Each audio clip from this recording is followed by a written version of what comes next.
The following BLTV program is brought to you by O'Flaherty Law. Please enjoy. Welcome to Learn About Law.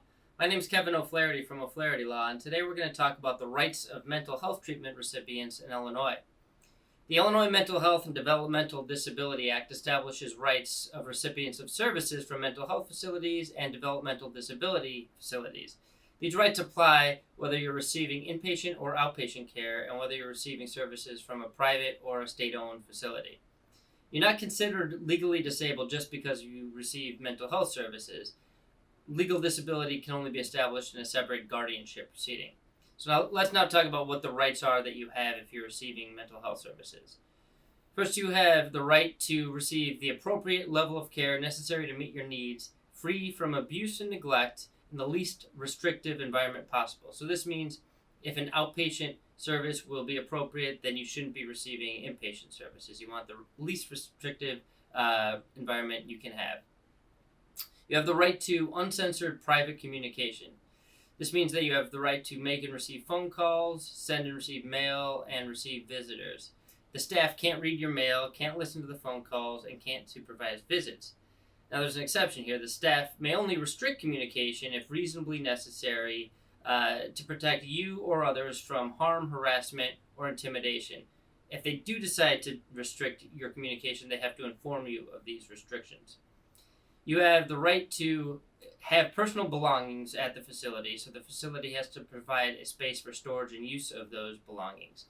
The facilities do, however, have the right to prohibit items that can cause harm to you or to others. You have the right to informed consent before any medical or surgical procedure, the receipt of medication, or any experimental study. This means that you have to understand what's going on and consent to it. And if you're legally disabled, then your guardian needs to be informed and consent to these things. You have the right to refuse treatment and services even if you've previously given your consent. An exception here is if you've been involuntarily committed based on court order on an emergency basis to protect yourself or others from harm. If you are receiving court-ordered mental health treatment, though, you have the right to petition for a discharge, and if you do file a petition for a discharge, a hearing has to be held within 5 business days. You also have the right to petition for a transfer of facilities or a change in your treatment program if you've been involuntarily committed.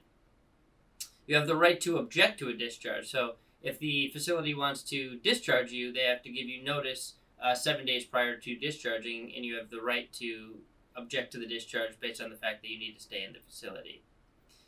Staff members, when you're committed to a facility, have to notify at least 2 people of your location and circumstances unless you waive this right. So if you want to keep your treatment secret, you have the right to do that, but otherwise the staff has to notify 2 people of where you are and what's going on.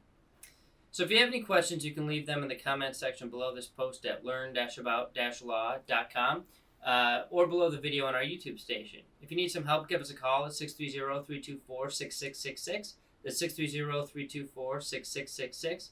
We have many offices in many locations for your convenience, and we offer free consultations in several areas of law. If you found this helpful, please subscribe to us on YouTube or SoundCloud or Apple Podcasts. You can also subscribe to our email list at learn-about-law.com, and any of these ways are great ways to be informed of our daily articles and videos and podcasts that we put out. Thank you so much for watching and listening. Thanks so much for watching our video. If you have any questions, feel free to comment below. Click the subscribe button for new videos every week, and download and review us on iTunes. Visit learn-about-law.com for other legal-related articles and videos. Visit our business podcast and video blog, seizeyourbusiness.com, and visit Making Real Estate Fun for real estate videos and podcasts. Call us at 630-324-6666 for a free consultation.